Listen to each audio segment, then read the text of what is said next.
வணக்கம் ஃப்ரெண்ட்ஸ். லட்சுமி அவர்கள் எழுதிய வீணா ஒரு வீணை, அத்தியாயம் 3. பழனி ஓடி வந்து மெல்ல கதவை தட்டினான்.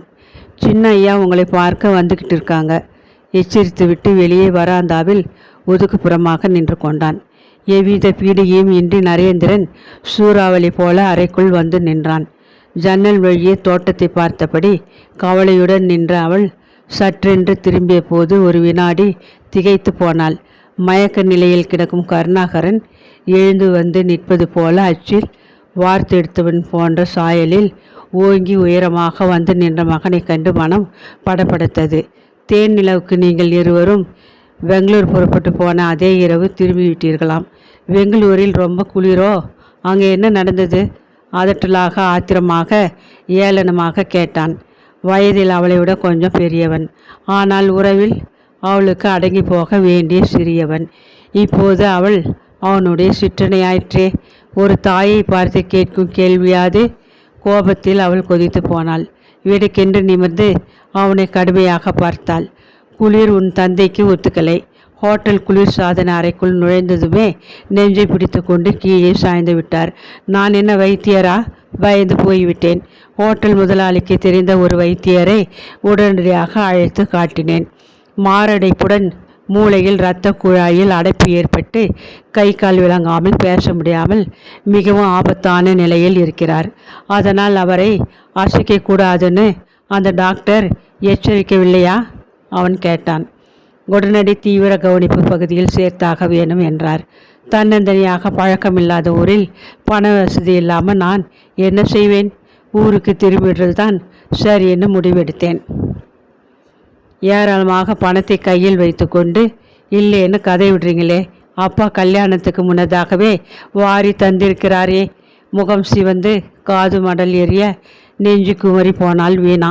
ஹோட்டல் அறையில் நடந்த அந்த நிகழ்ச்சி மீண்டும் நினைவில் வர அவள் உடலும் உள்ளமும் நெருப்பாக எரிந்தன. உன் அப்பாவுக்கு மணிப்பர்ஸை எப்போதும் கெட்டியாக தன் கையிலே வச்சுக்கிற வழக்கம்.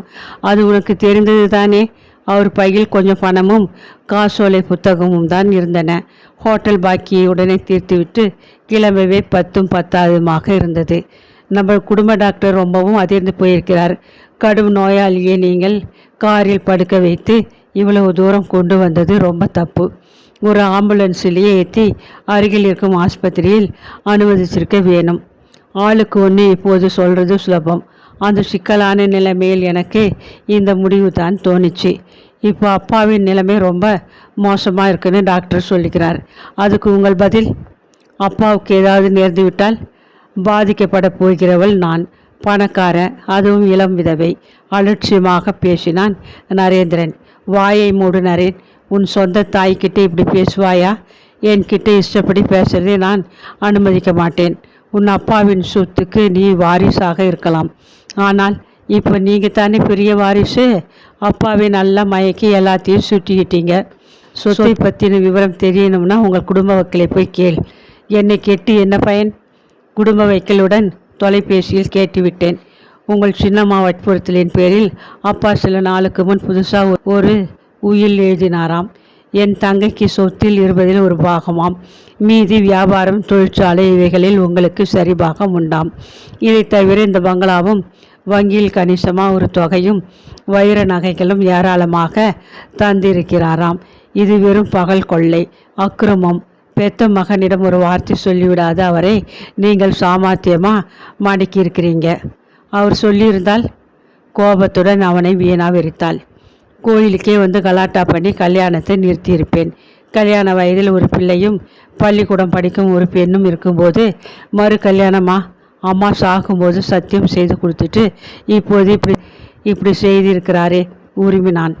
ஹரிச்சந்திரனுக்கு அடுத்தபடியாக நடக்காத தவறிய அப்பாவை நீ நம்பினது என் தவறா? எனக்கு மட்டும் வயதானவருக்கு 2ஆம் தரமாக வாழ்க்கைப்பட ஆசையாக இருந்ததுன்னு நினைக்கிறியா? எரிச்சலுடன் கேட்டாள். பணத்துக்கு 10ம் செய்ய அஞ்சாத சில பெண்கள் இல்லையா? அந்த கூட்டத்தை சேர்ந்தவங்க நீங்கள். நரேந்திரா, உண்மையை தெரிந்து கொள். மரியாதை இல்லாமல் என்கிட்ட நீ இப்படி பேசினால் இதுதான் கடைசியாக உன்னோடு நான் பேசுறதுன்னு ஆயிடும். தற்கொலை பண்ணிக்க போறீங்களா? கோபத்தில் அவன் சிரித்தான். தற்கொலை பண்ணிக்கும் அளவுக்கு நான் ஒரு கோழி அல்ல. நிமிர்ந்து நிற்கப் போகிறேன். இந்த வீடு என்னுடையது. என்னை உன்னால் எதுவும் செய்ய முடியாது. தெரியும். புதிதாக ஒரு உயில் எழுத அப்பா வக்கீலுக்கு உத்தரவிட்டிருந்தாராம். அதில் கையெழுத்து போடும் முன் இப்படி நோயாளிக்கு விட்டார்னு வக்கீல் சொன்னார். தெரிஞ்சுக்கிட்டே இல்லையா? இந்த வீட்டில் என் தயவில் நீ தங்கியிருக்க, ஞாபகம் வைத்துக்கொள். மரியாதையாக கீழே இருக்கிற ஒரு அறையில் தங்கிக்கிட்டு போட்டதை சாப்பிட்டு விட்டு சமயம் நேர்ந்த போது உன் தந்தையை போய் பார்த்து கவனிச்சிக்கோ. பிரியம் இல்லாவிட்டால் வெளியில் ஒரு 5 நட்சத்திர ஹோட்டலில் போய் தங்கி கொண்டு டாக்டர் வரும்போது கூட அவரோடு வந்து அன்றாட நிலைமையை கவனித்து கொண்டு போ.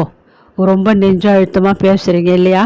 பணம் கைக்கு வந்து விட போகிறது என்பதால் என்னை அப்படி பேச வைக்கிறது உன் நடத்தை. அந்த அறையில் இருந்து எழுந்த உறக்க குரல்களை கேட்டுவிட்டு பழனி நடுங்கி போனான். நரேந்திரன் குணத்தில் மகா முரடனாயிற்றே. கோபம் வந்தால் யாரையும் கை நீட்டி அடிக்கிற வழக்கமுடையவனாச்சே. ஒரு தடவை வீட்டு வேலை ஆள் ஒருவனை அடித்து காயப்படுத்தி அது கோர்ட்டு வரை போய் பெரிய வழக்காகிவிட்டதே. அப்படி சின்ன அம்மாவை சின்ன அடித்து விட்டால் ஊரே சிரிச்சு போயிடுமே. கூப்பிட்டீங்களாமா என்று கேட்டபடி பரபரப்புடன் உள்ளே ஓடி வந்தான் பழனி. கோபாவேசமாக நின்ற நரேந்திரன் அவன் பக்கம் வேகமாக திரும்பினான். உன்னை யார் இங்கே வர சொன்னதே? நாங்கள் குடும்ப விஷயமா பேசிக்கிட்டு இருக்கோம், போ வெளியே விரட்டினான். அது சமயம் மூச்சு இறைக்க நர்ஸ் ஓடி வந்தாள். மிஸ்டர் நரேந்திரன், டாக்டருக்கு ஃபோன் செய்யுங்கள். பெரியவர் உடம்பு ரொம்ப பலவீனமாக்கிட்டு வருது. நாடி துடிப்பு நல்லாவே இல்லை பதறினாள். அதற்கு பின் வீடு அமர்க்கலப்பட்டு போனது.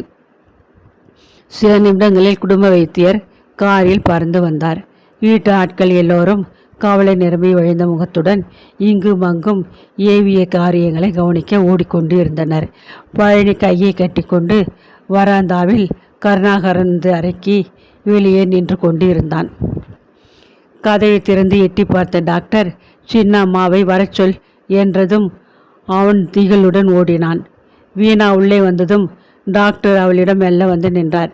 ஐ எம் சாரி மிஸ்ஸஸ் கருணாகரன், உங்கள் கணவர் சில வினாடிகளுக்கு முன் மரணமடைந்து விட்டார். அவர் பிழைப்பது கஷ்டம் என்று எனக்கு பார்த்ததுமே தெரியும். உங்களுக்கு அதிர்ச்சி தரக்கூடாது என்று தான் சொல்லவில்லை. இத்தனை சிக்கல்கள் ஏற்பட்டால் பிழைப்பது அரிது. பிழைத்தாலும் ஆரோக்கியமான மனிதனாக வாழ முடியாது. சாரி மிஸ்டர் நரேந்திரன், மரண சான்றிதழ் எழுதி தருகிறேன். அடுத்து கவனிக்க வேண்டிய காரியங்களை செய்யுங்கள். டாக்டர் நகர்ந்தார். கண்களை மூடிக்கொண்டு அமைதியாக கிடந்த கருணாகரனின் முகத்தை ஊற்று பார்த்தால் வீணா. பூங்கி வந்த கண்ணீரை அடக்க மாட்டாத அவள் வேகமாக தன் அறைக்குள் சென்று ஒரு நாற்காலியில் உட்கார்ந்து குலுங்கினாள். அம்மா, கொஞ்சம் அமைதியாக இருக்க முயற்சி செய்யுங்கள். இனி நடக்க வேண்டியது எல்லாம் நீங்களும் சின்னையாவோடு சேர்ந்து செய்யணும். ஆறுதலாக பழனி சொன்னபோது அவள் நன்றியுடன் நிமிர்ந்து பார்த்தாள். அவள் சிற்றனை வற்புறுத்தி அவளை பூவும் பொட்டும் இழந்த ஒரு இளம் விதவையாக நிற்க வைத்துட்டாங்களே. அந்த கொடுமையை எண்ணித்தான் அவள் அழுதாள். அத்தியாயம் 4. வீணாவின் அறைக்குள் மீண்டும் கதவை தள்ளி கொண்டு நின்றான் நரேந்திரன். வீட்டின் தலைவிக்கு இப்போது வேலை நிறைய இருக்குன்னு தெரியுமா? போலி கண்ணீர் வச்சுக்கிட்டு உட்கார்ந்து இருப்பதில் ஒரு லாபமும் இல்லை என்றான் அதிகார தோரணையில். கண்களை துடைத்து கொண்டு வீணா எழுந்தாள்.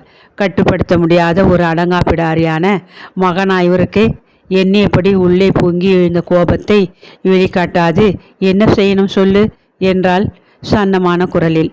சென்னையில் இத்தனை பள்ளிக்கூடங்கள் இருந்தும் அப்பா தமது நடவடிக்கைகளை மகள் கண்டு கொள்ளாமல் இருக்க நிர்மலாவை உதகையில் ஒரு ஆங்கில பள்ளியில் படிக்க அனுப்பியிருக்கார்.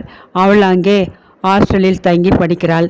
அவளுக்கு உதகையில் வசிக்கும் என் ஒன்று விட்ட மாமாவும் மாமியும் தான் பாதுகாவலர்கள்.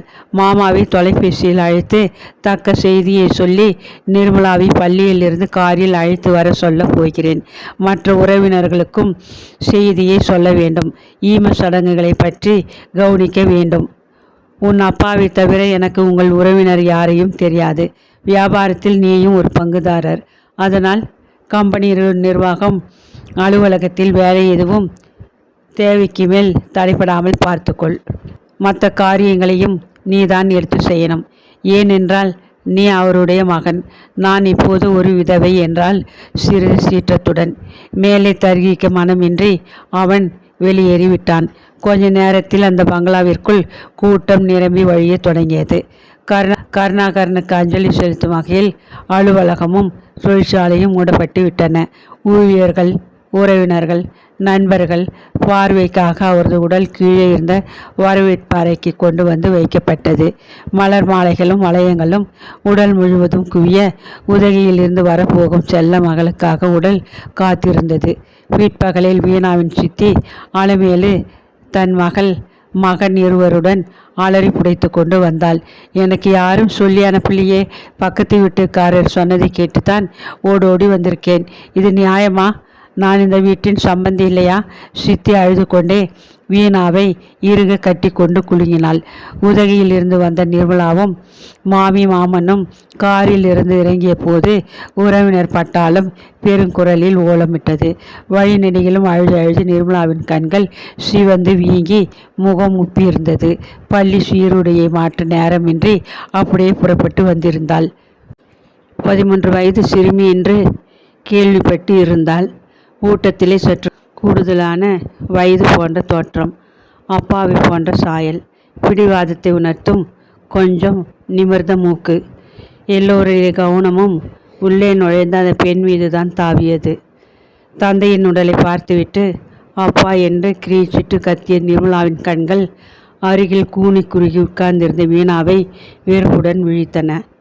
அவளை அசட்டை செய்துவிட்டு ஓடி சென்று அண்ணனின் கழுத்தை கட்டி கொண்டு கதறினாள். ஏதாவது நினைச்சிக்க போகிறாங்க, கொஞ்சம் அழறாப்பில் போக்கு காட்டு. மெல்லிய குரலில் சின்னம்மா அலமேல காதில் கிசுகிசுத்த போது வீணாவுக்கு ஆத்திரம் தாங்க முடியவில்லை. கொஞ்சம் நிமிர்ந்து உட்காருங்கள் சித்தி, நீங்கள் ஏன் அழணும்? பெத்த பெண்ணும் பிள்ளையும் அழ வேண்டியவர்கள், நீங்கள் வாயை முடிக்கிட்டு இருங்கள், அடிக்குரலில் அதட்டினாள். சின்னம்மா அலமேலுவுக்கு திகைப்பாக இருந்தது. தனது அதிகாரத்தின் கீழ் வீட்டில் வசித்த போது வீணா எப்படி இருந்தால்? ஒரு வார்த்தை எதிர்த்து பேச மாட்டாள். போட்ட சோற்றை தின்றுவிட்டு கொடுத்ததை எடுத்துக்கொண்டு அலுவலகம் சென்று விடுவாள். மாத இறுதியில் வாங்கும் சம்பளத்தை அப்படியே கொண்டு வந்து அவள் கையில் தந்து விடுவாள். சின்னம்மாவுக்கு அடங்கி ஒடுங்கி இருந்தவள் இப்போது திடீர் பணக்காரியாகிவிட்டதால் திமிராக பேசுகிறாளே. அலமேலு அதிர்ந்து போய் மௌனமாகி விட்டாள். காரியங்கள் நடந்தேறிய பின்னர் பந்தி போஜனம் முடிந்ததும் எல்லோரும் கிளம்பிவிட்டனர். வீடு சென்று பயங்கர அமைதியில் மூழ்கி கிடந்தது. தனது அறையில் ஈரத்தலையை உலர்த்தி கொண்டு உட்கார்ந்திருந்த வீணாவிடம் அலமேலு வந்தாள். ஐயோ, உன் பொட்டும் பூவும் போய் உன்னை இந்த நிலையில் பார்க்க வச்சுட்டாரே கடவுள், மனம் ரொம்ப வேதனைப்படுதம்மா. கண்ணீரை ஊத்தபடி எதிரே வந்து அமர்ந்து கொண்டாள். உங்கள் மருமகன் கல்யாணத்துக்கு முந்தையே உங்களுக்கு தர வேண்டியதை எல்லாம் தந்து விட்டார். அவர் பெத்த பிள்ளையும் பெண்ணும் வந்து விட்டாங்க. அதனால் நீங்கள் உடனே புறப்பட்டு வீட்டுக்கு போகிறது தான் நல்லது என்றால் வீணா கடுமையாக. மேற்கொண்டு காரியங்கள் இருக்கே, பிறந்த வீட்டில் இருந்து உனக்கு ஆதரவாக நான் கூட தங்கி இருப்பது தானே முறை. பிறந்த வீட்டில் எனக்கு என் தந்தைக்கு பிறகு யாரும் இல்லை. அங்கே உங்களிடம் பட்ட துன்பம் எல்லாம் போதும். இந்த இறந்த வீட்டில் வந்து உங்கள் அதிகாரத்தை காட்ட நினைக்காதீங்க. அவர் மகன் கண்டபடி பேசி கழுத்தை பிடித்து தள்ளி விடுவான். அதுக்கு முன்னாடி கௌரவமாக நீங்களாக கிளம்பி போய்விடுங்கள் எச்சரித்தாள். அலமேலு பேய் அறிந்தவள் போல திகிலுடன் எழுந்தாள். வீணா, எங்கள் வருங்காலம் எல்லாம் உன் கையில் தானே இருக்கு. அதை மறந்து இப்படி கடுமையாக பேசுறது நியாயமா? திணறினாள். என் வருங்காலமே எனக்கு தெரியாத நிலையில் இருக்கு. உங்கள் வருங்காலத்தை பற்றி நான் என்ன செய்ய முடியும்? கல்யாணம் செய்து கொடுத்த பின் மருமகன் வீட்டில் மரியாதையையும் உதவிகளையும் எதிர்பார்ப்பது தவறுன்னு தெரிஞ்சவங்களாச்சே. சீக்கிரம் புறப்படுங்க என்றாள் எரிச்சலுடன். நிர்மலா விக்கி அழுது கொண்டு படுக்கை மீது கிடந்தாள். அவளை உட்கார வைத்து அவளது கண்ணீரை துடைக்க முற்பட்டாள் வீணா. வீணாவை பார்த்ததும் அந்த சிறுமி கொலை செய்யப்பட்டவள் போல வீறிட்டாள். அதை கேட்டு அண்ணனும் மாமியும் பதறிக்கொண்டு ஓடி வந்தனர்.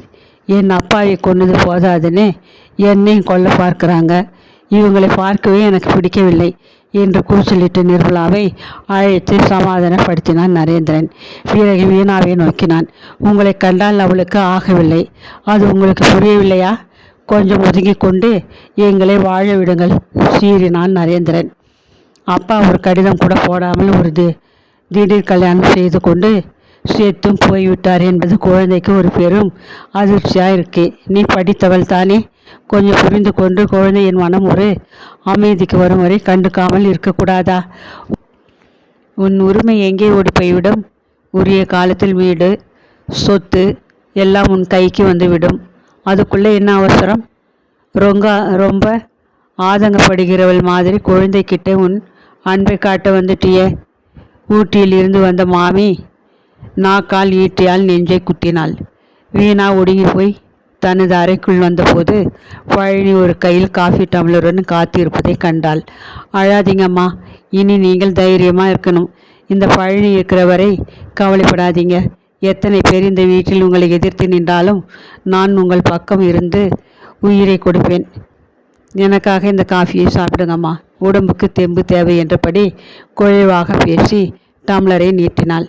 கண்களில் பெருகிய கண்ணீரை சமாளித்து கொண்டு நன்றியுடன் டம்ளரை வாங்கி ஒரே மூச்சில் காஃபியை குடித்தாள். அத்துடன் மனதில் ஒரு புது தெம்பு பிறந்ததையும் உணர்ந்தாள்.